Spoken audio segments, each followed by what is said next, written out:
多谢。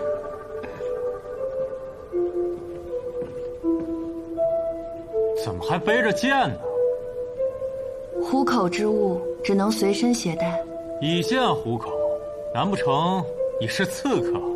这位郎君说笑了，奴娇自幼喜弹琵琶，可随着年岁增长，仅靠琵琶无以为生，便拜师习得剑舞。今日既背了剑，又抱了琵琶，诸君可选，亦可先弹琵琶，后舞剑。你的声音竟一点都没变。可是坐在主位上的客人，您的声音我却从未听过。冷兄，冷兄，你是不是认错人了？这奴娇是个盲女，如何就盲了双眼？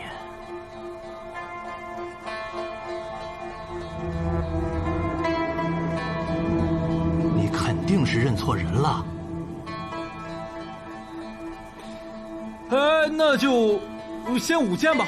剑舞也是我大唐瑰宝，会剑舞的女子不在少数，但像你这般的盲，倒是少见，倒是少见。刚才扶我的那位小姐，可否帮忙抱下琵琶？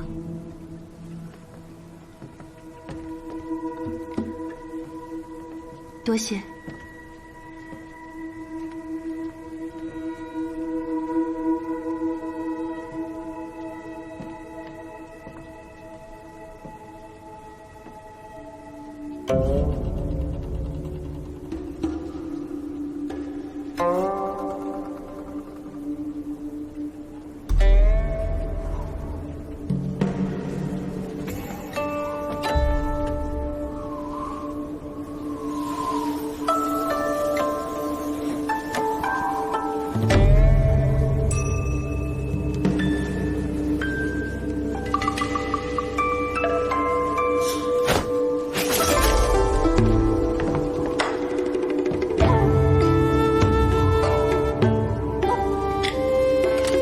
奴娇眼盲，长剑所及，但愿不伤到诸位。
樱桃，我们苏山店的伙计樱桃小时候学过盘子舞，樱桃，你与之一起跳。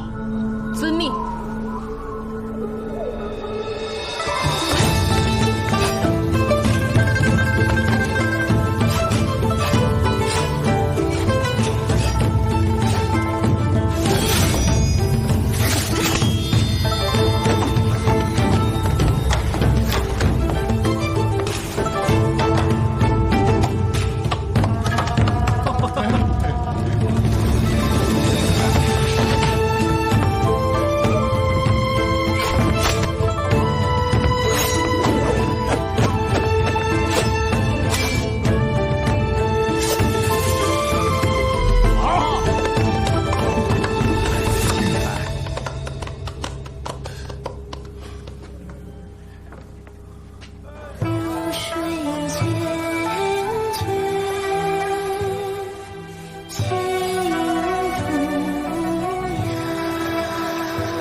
正是冷兄的寒食行，笔触素雅，托物寄兴，哲思隐于情，恰如空谷幽兰。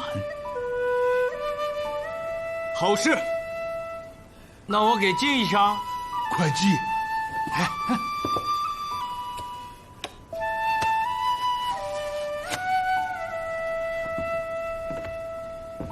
诗人冷极一首，据说在我大唐驿站的诗板上，有关寒食和清明的诗，抄送最多的就是这首。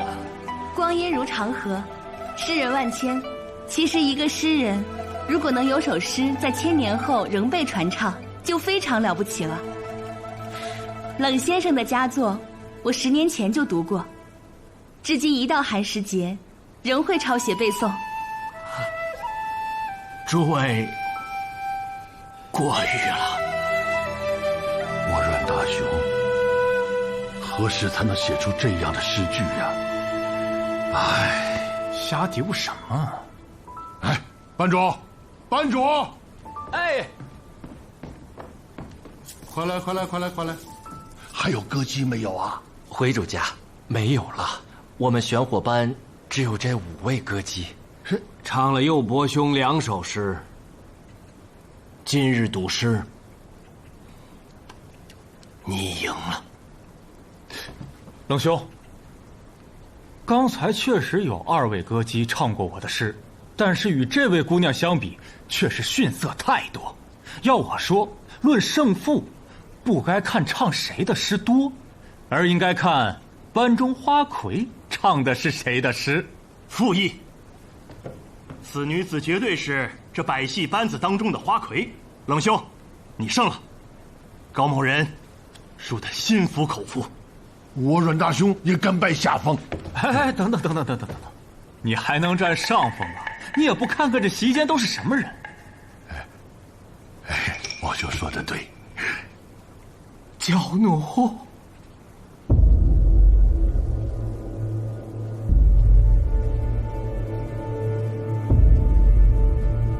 可是在叫我。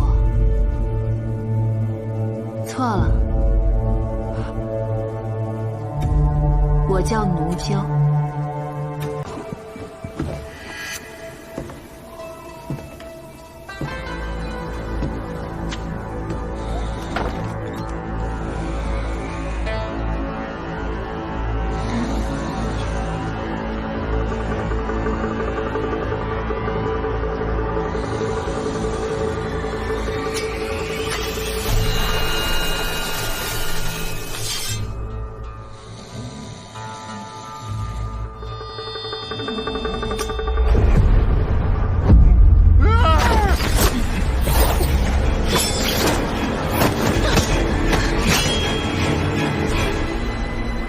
是假冒。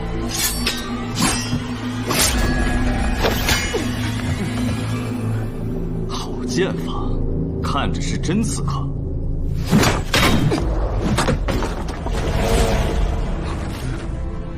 哎呀，好险，他果真是刺客。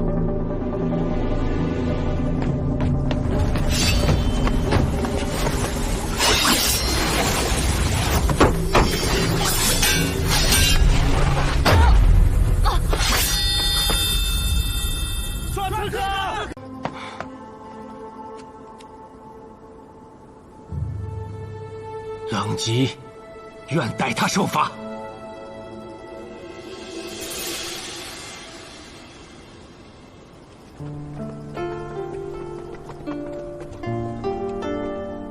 他不叫奴娇，他叫娇奴。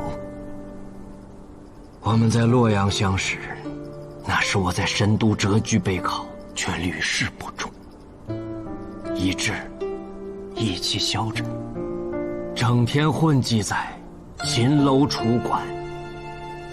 同为天涯沦落人的我们，互相温暖相伴，度过了人生中最为艰难的一段时光。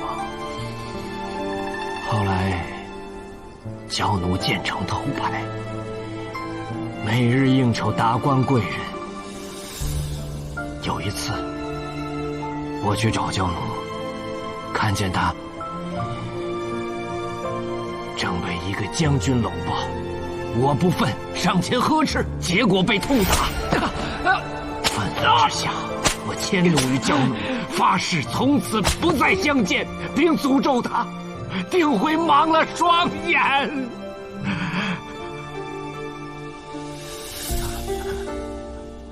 我好恶毒啊！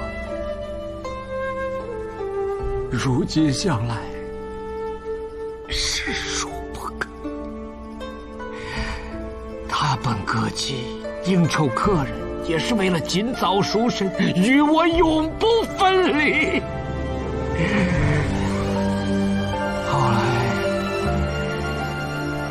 后来，我因尝试韩诗行，一举成名，不再醉心科举，而是回到南州，专事诗歌，与其他3子为伴，放情于山水之间。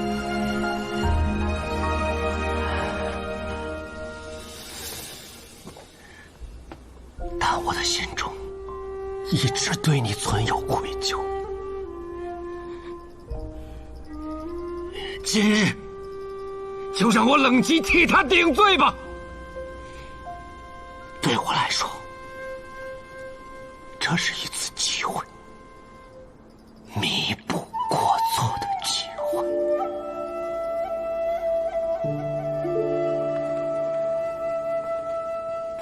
奴娇，哦不，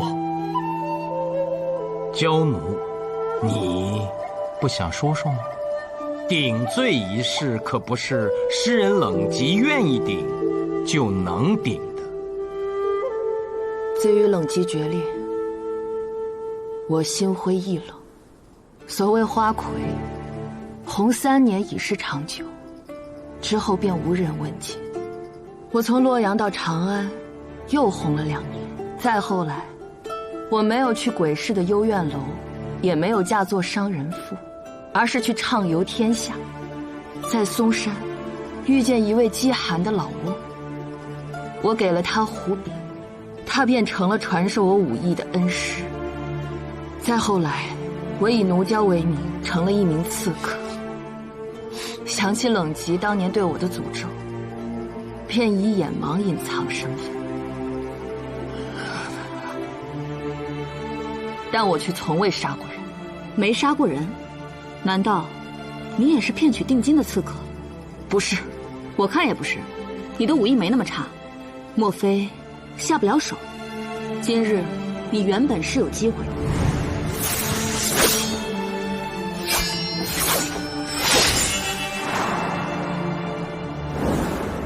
我发过誓，只杀奸恶之人。今日见阮大雄待3位诗人犹如贵客，可见他绝非大奸大恶之人。哎，恭喜冷兄，贺喜冷兄啊！方才焦奴姑娘所言，是以是否结交诗人而去判定一个人的忠奸善恶，可想而知，他从未忘却过你啊！立刻与他拜堂成亲。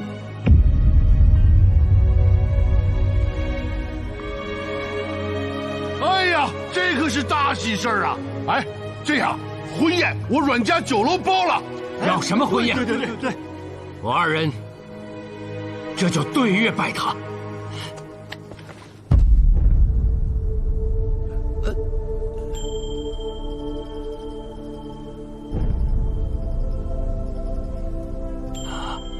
怎么，焦奴，你不愿意嫁给我？你不肯原谅我？难道我还会再失去你吗？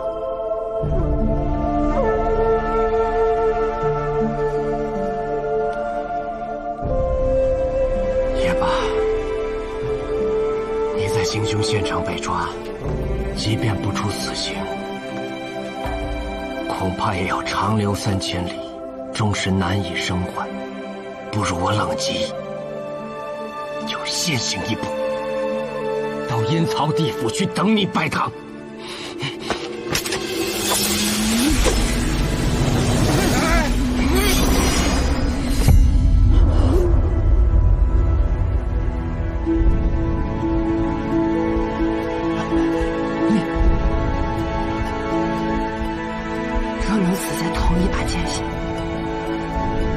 生也好相认。想不到还有喜酒喝，阮家酒楼的菜真不错。不错不错不错。吃，就知道吃，信不信我还踹你们两个？班主，他们人多势众，既然提心吊胆，不如咱们走吧，带上那家伙，去贵坊把银子取了。银子，这儿也有。哼，哪来的？那个姓阮的老板家底儿极厚，还是个诗疯子。主家，您吩咐。一会儿你找个好的歌姬，把这首诗交给他，待会儿跳舞时叫他唱出来，这块银锭就是你的了。就这么简单？诗可不能错，一个字不能错。什么事嘛？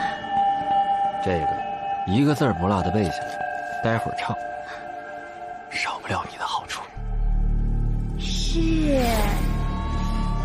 可他们当中有高手，尤其是那个姓卢的，怎么看也不像个伙计，对刑律还挺熟悉，搞不好还是个不贼棍。哎，怕什么？他们不是要喝酒吗？方才我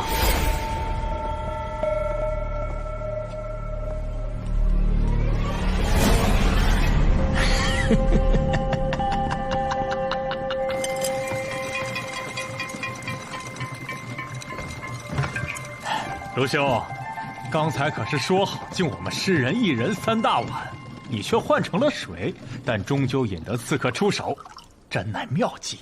是啊，高达也是敬佩之至啊。这还多亏了苏掌柜啊。但这酒得补上吧？对，酒得补上。来，苏掌柜，二位贤兄说的对呀，冷兄与夫人已入洞房，我们再不把酒言欢，更待何时啊？不急，苏珊做好了，先吃，吃完了保证你们能喝更多的酒。苏珊好吃啊！二位姑娘有劳，一会儿一起喝上一碗。这个可是喜酒啊！多谢大诗人，这酒太香了，我一直闻着，早就馋得受不了了。大雄，我与你倒上。好，多谢王兄。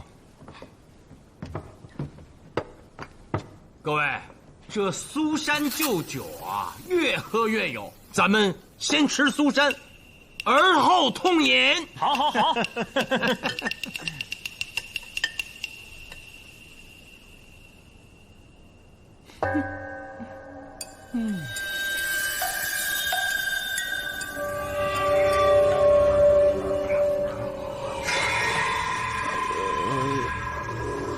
如何？来了。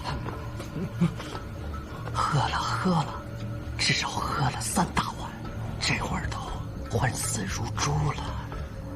太好了，别管是不是捕贼官，他们都是将死之人了。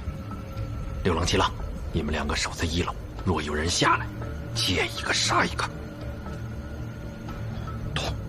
要是听见上面打起来，就是迷药没有把人彻底迷倒，你哥俩立刻上去帮忙。懂，又懂。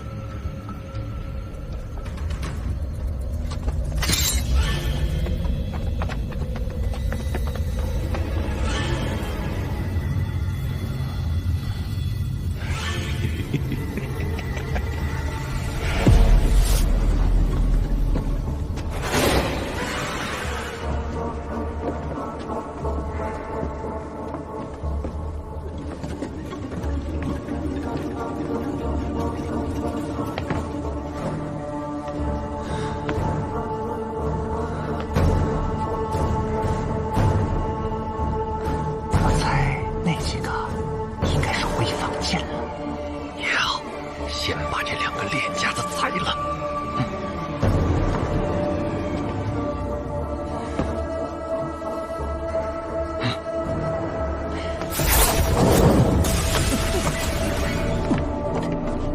你要干什么？你们持刀摸上楼来，却问我要干什么？你这个人有点意思啊。我们中计了。才知道，晚了。杀！赶紧带着柜子跑啊！哎，走！哎呦，走！呀！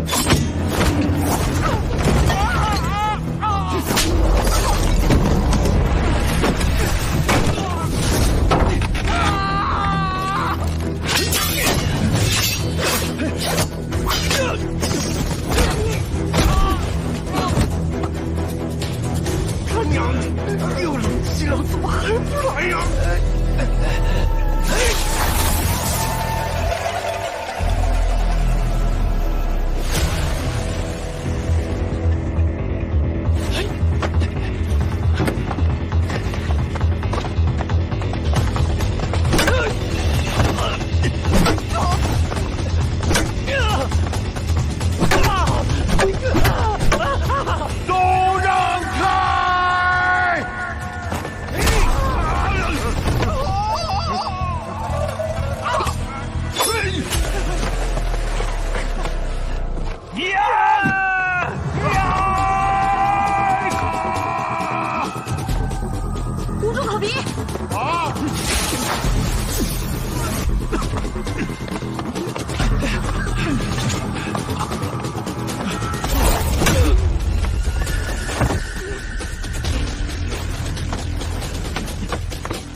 穷寇莫追。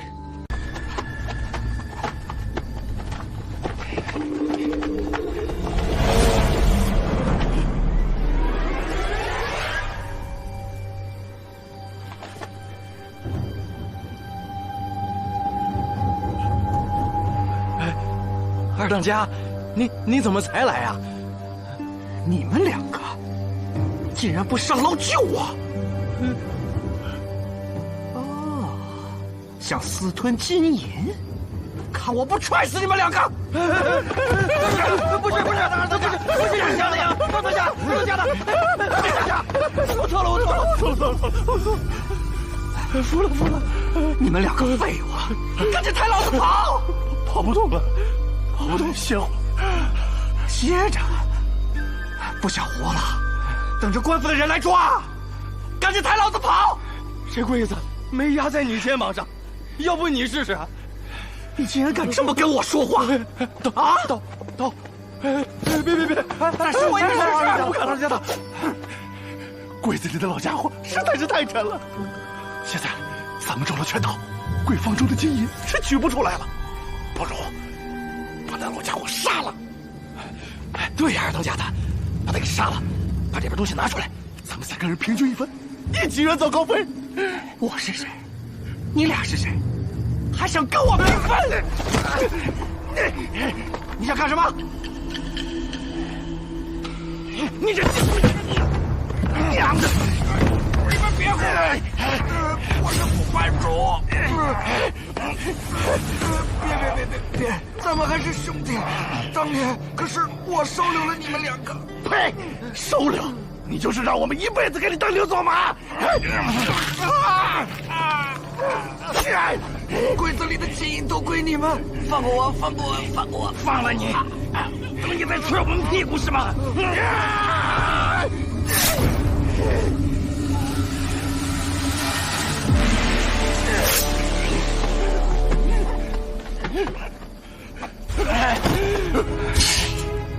老七，把箱子打开，让我再歇会儿。你他娘的还敢顶嘴！为啥你不去开柜子？我又不是你亲兄弟，你怎么使唤我？你是傻子吧？臭踹你屁股呢是吧？你也想踹我屁股？不踹你还留着你？1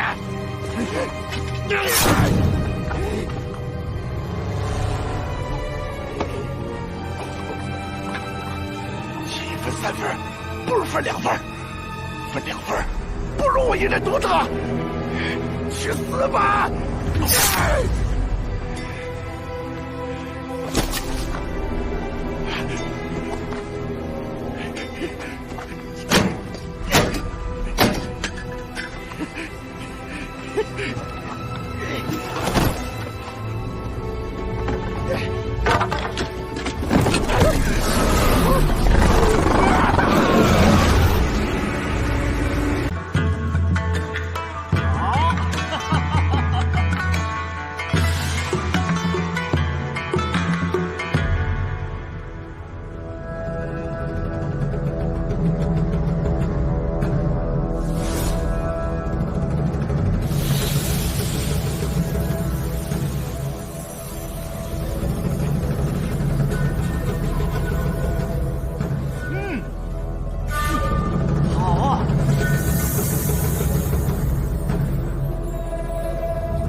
勋，还认得我呀？老朋友了，你为何要搅我的生意？呸！老贼，我没有你这样的朋友。罗凌风，这就是你们要抓的那个墨影幽燕。擒他！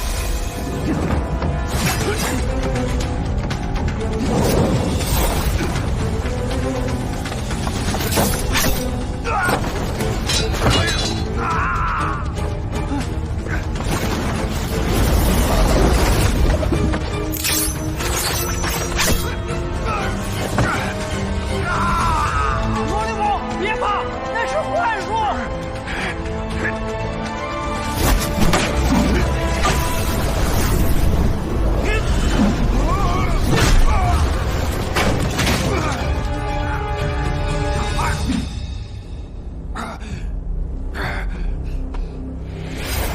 别光盯着洞房，还要眼观六路，耳听八方。明白。还有大爷。班主，班主，班主！抓刺客！刺客！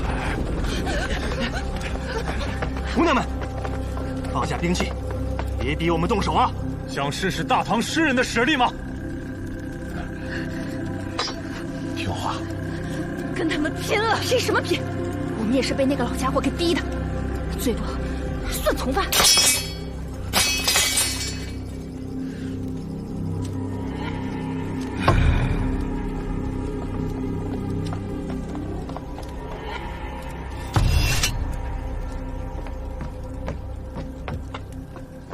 你们几个，过来把地上东西收了。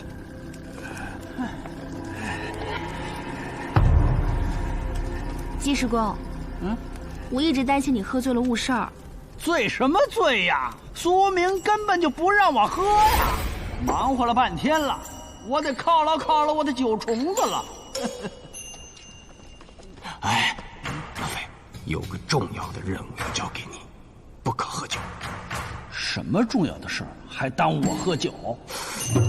据暗探密报，隐匿多年的墨影幽燕已潜回长安，目标应该就是这阮家酒楼。此人杀人如麻，手段极其残忍。你若饮酒误事，后果不堪设想啊！你说谁？我一听这名号啊，嘿嘿，老相识了。20年前，我混迹于鬼市，他被仇家追杀，血都快流干了。是我把你从鬼门关救回来，而他却为了得到灵丹妙药，杀害了我药王们的4个徒孙呐。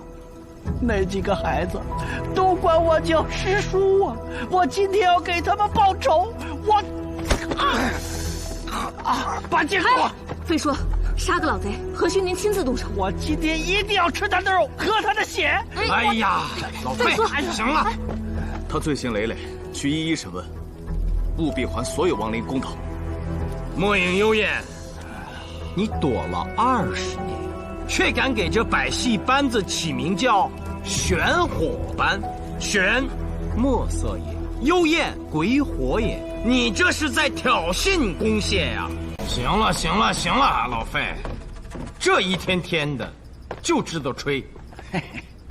不过，你能把那豹子装进柜子里，确实有点本领。据我所知，这墨影幽燕30年前就身背数条人命，可这班主赛孟尝和狼野狐，年纪他对不上啊。带我寻机探明虚实。来，买上啊！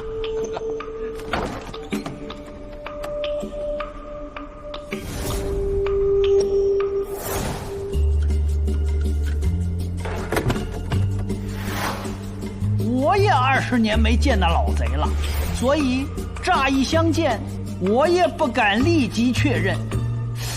但回头一想，罗凌风、苏无名都在，即便把他放出来，也不怕他跑了啊！故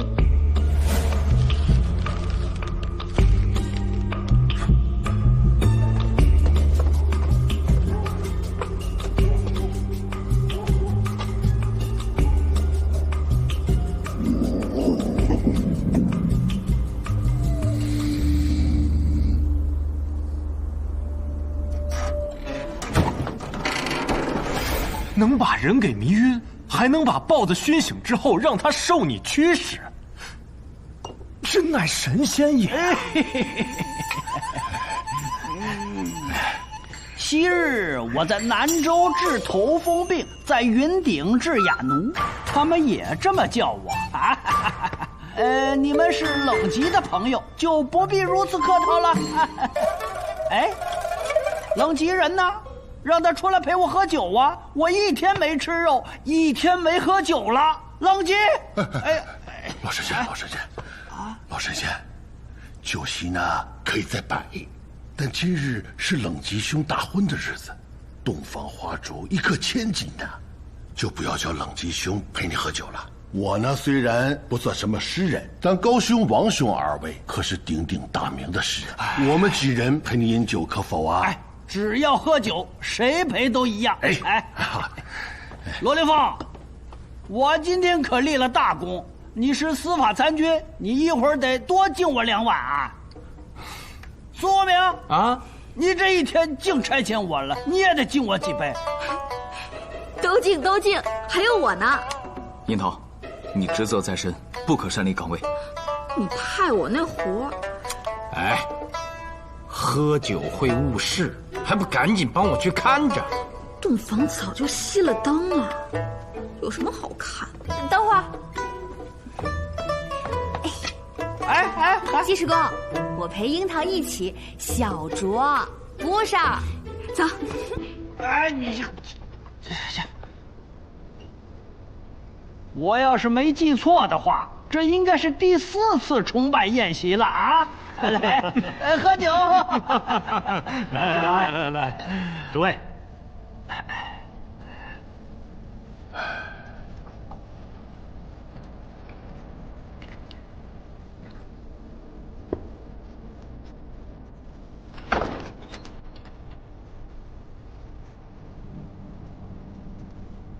今晚这高悬于苍穹的明月，既是大唐的明月，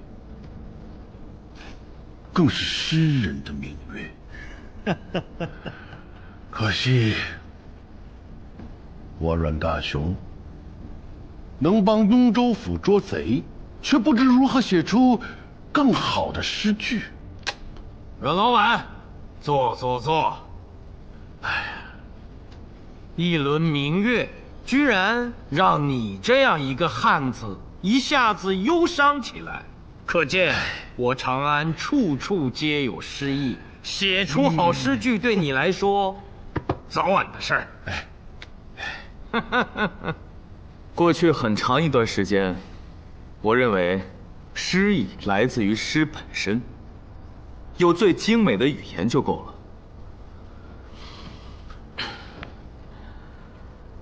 但怆然南下，继而西行，漫游天下，却发现，想要写出好诗，需爱着天地之辽阔，须拥人间之烟火，如此才会有真正的诗心。诗人当如此，英雄亦然。说得好啊！罗兄虽自谦说自己不是诗人，但却一语道出诗歌的精髓呀。英雄2字甚好。阮老板，你不是嫌弃阮家酒楼名字俗气吗？以我看，改成英雄楼3字，你看如何啊？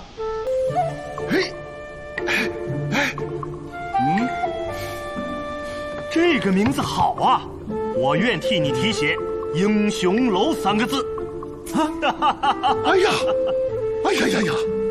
这让我如何感谢2位诗人呐！哎呀，说什么感谢2字来？喝酒啊！喝酒！喝酒！来，喝酒！阿郎悄悄告诉我，姓侯的蠢蠢欲动，叫我当心一点。我便谎称去打猎，暗中跟踪，竟发现他在雇佣刺客，所雇的正是娇奴。说了，快点，快！那你还敢让他给你扶梯子？他以前在我爹手下当伙计，我自幼丧母，从小是在他背上长大的。他对我呢，也算是恨铁不成钢吧。他要想杀我，何须雇佣刺客？他管我1日3餐，若下毒，我早死了。还愣着干嘛？扶梯子啊！啊！家子，100年家业，名字都换了。哎，你嘟囔什么呢？我恨不得把梯子推倒，摔死你！哎，来把梯子说。以前呢，这儿叫阮家酒楼，老板必须是我阮大雄。现在换成英雄楼了。从今往后，这儿的老板就是你了。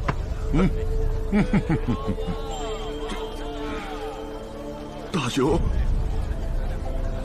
老侯啊，我这份家业呀，你比我更上心，交给你，我放心。啊！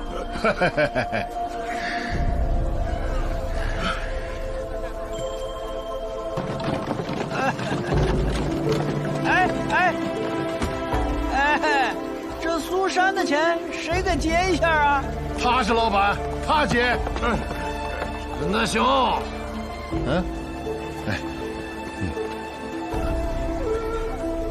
诗人是你请来帮忙的。骗了我和卢凌风的是你。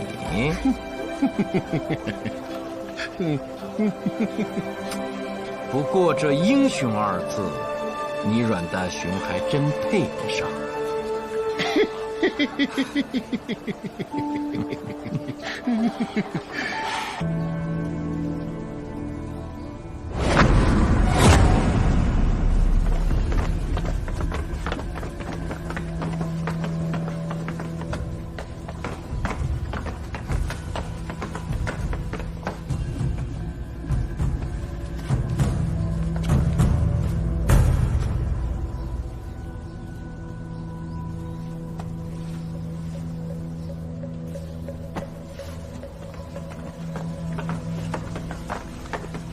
长安县旗长至此，仵作要验尸，请2位让一让。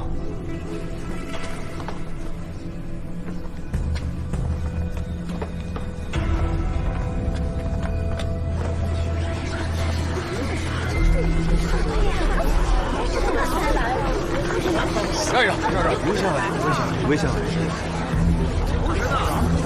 围下来。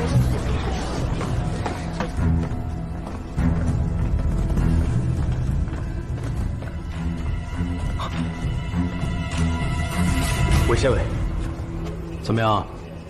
禀韦县尉，尸体已验过，伤在右侧脖颈，伤口边缘呈锯齿状，当是被镰刀之类的利器砍杀而死。头后这滩血怎么回事？应是被砍杀后头先着地，摔倒。胡说八道！这颈部之伤并不深，未必致命，头后的伤恐才是致死的关键。县尉，那我再验。退后。是。怎么不请个资深的仵作来？我再去请，再去。不用再请了，巧了不是？在下虽不是仵作，但可代为验。没想到卢兄在此，失礼了。韦县尉何须客气，我给你介绍一下，这位是苏无名，我的前任，当然认识。知道您在雍州府也算有官职。既然愿意屈就行仵作之职，那长安县尉京兆韦涛，先行谢过。不必客气。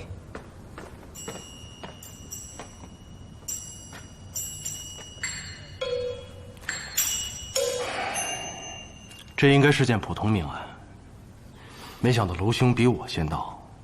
那您看这案子接下来是雍州府直接查，还是我长安县？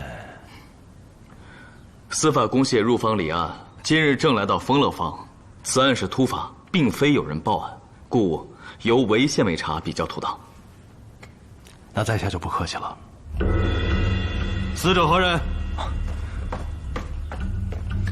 花店老板华福。这家花店并不小，可有掌柜伙计？有。带来问话。是。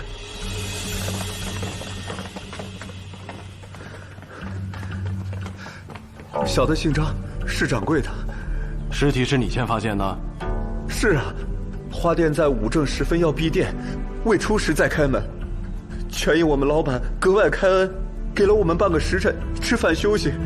今天老板心情好，说这半个时辰他亲自去前厅摆放那些新进来的牡丹，我们就去了后面厢房。等回来的时候，却发现，老板，酒食都给您备好了，您快去吃饭吧！啊，老板，老板。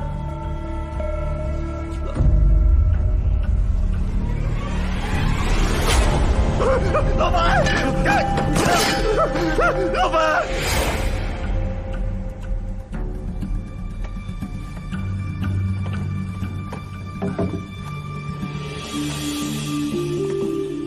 来，让开，让开，让开！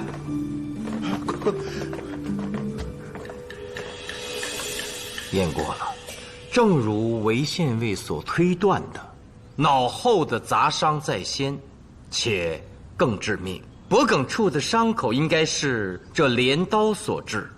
为了割装件方便，镰刀的刀口上都有锯齿，这在死者伤口上很明显。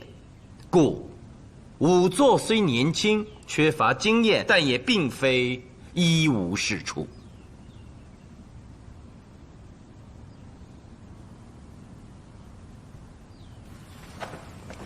那头后之伤是何种凶器所致？现在还不清楚，需把死者的头发剃掉再查验。那尸体就先拉回县械了。长安县还是有好仵作的，罗参军，放心吧。那是自然。此处处于闹市，凶手潜入花店，断会留下踪迹。我拟通过走访调查线索。罗参军意下如何？是。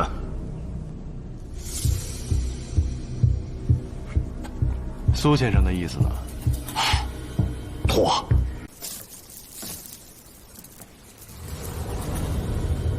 龙凌风，来来。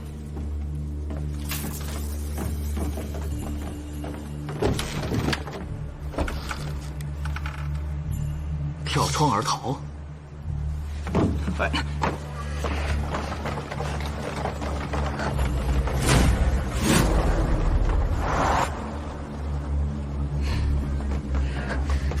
快点儿！好狗不挡道，赶紧给我让开！我若是不让呢？我可是安社的人，你不想活了吧？安社的，你不会是斗狼吧？既然知道我的大名，就赶紧让开！还真是你啊！你旁边这位胡姬，可是你好兄弟青葱的相好。你这么做，太不仗义了吧？我跟青葱是逢场作戏，跟斗狼才算是情投意合。你闭嘴！青葱你也认识？你到底谁呀？连他你都不认识，你还在长安混呢？听我一句劝，赶紧缴械求饶，要不然有你好看！哎呦！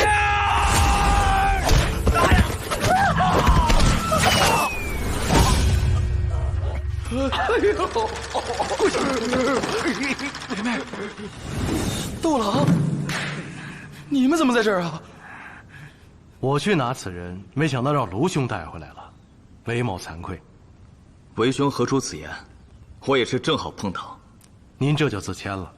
嫡公弟子果然名不虚传，韦某佩服。但也想请教，是什么线索让你们去查这胡姬的呢？这个，苏明，还是你来说吧。先前青葱回忆时是这么说的。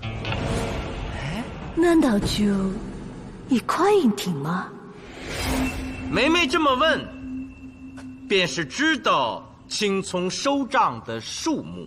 斗狼说去会相好的，应是借口，而梅梅出现在花店附近也不是巧合，是你知道青葱软弱，专门让梅梅去刺激她的。是也不是？斗郎，他说的是真的。你和梅梅，你们两个背着我。梅梅，打死你！大唐，公堂之上，你们干什么？跪好了！青葱胆小，平时要债都靠我，但是我也知道，他骨子里还是有点血性的。我是想，梅梅一激他，他没准能把7块银体收回来。就算只收了6块，我夺了，带着梅梅远走他乡也够了。债不是我收的，安社找麻烦也找不到我头上，不是挺好？好你个斗郎，安社找不到你头上，我小命不就没了吗？我们俩是兄弟呀！够了，放手！你们看，他们兄弟俩还是相互了解的。这青葱确实有点血性。斗郎，你是如何谋杀花福的？从实招来。那人不是我一个人杀的。青葱去找梅梅时，我就躲在屋里。就1块银锭嘛，想要多拿几块也不难呢。可我青葱知分寸，好日子长着呢。我打的是7块银锭的主意，想着至少也有6块，结果他就拿了1块，计划不就落空了吗？我索性自己去花店。当时我真没想到，青葱竟然把华夫给杀了。我就仗着胆子找银锭，可1块也没找到。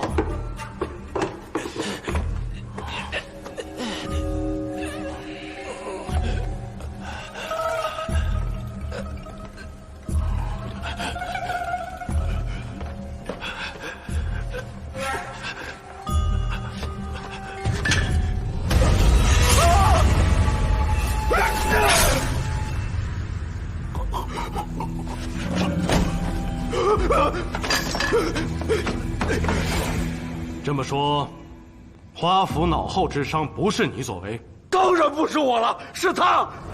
青草，你拿什么家伙砸的？你一次砸死他好不好啊？他连累我也成了凶手。胡说，我可没砸。少官，就是他杀的，他杀的，不是我。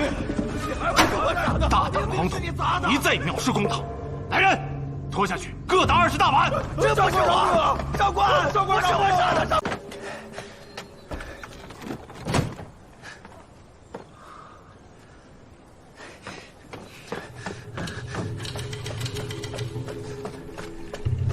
慌里慌张的，去哪儿啊？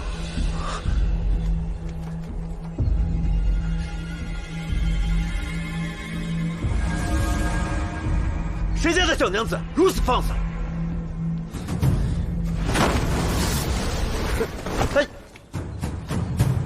包袱里装着什么？打开看看。我凭什么给你看？凭这个。你有疯病吗你？滚开！哎呀！你这个打我！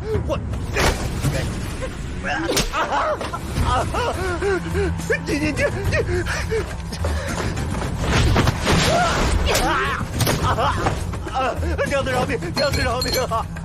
哇，这么多银锭！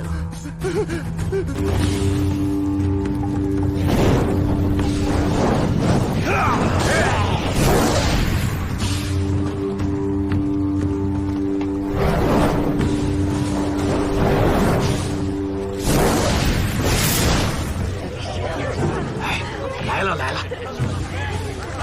月月游神，西又游神，我神降临，今至进宫。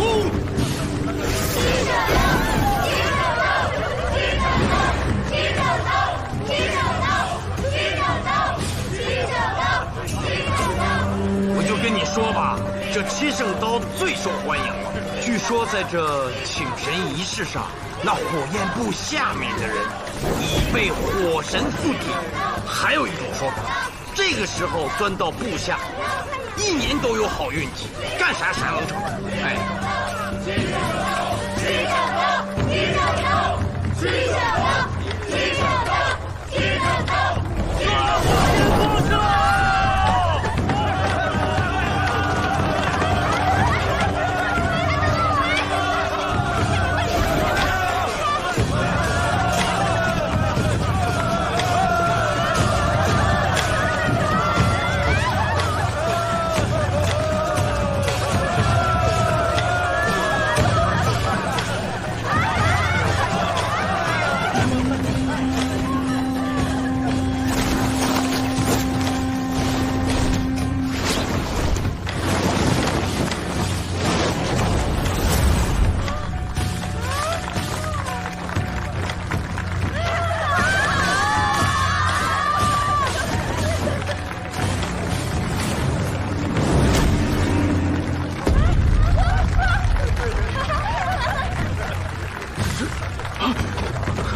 马老板，你怎么了啊？马奎他死了！马老板，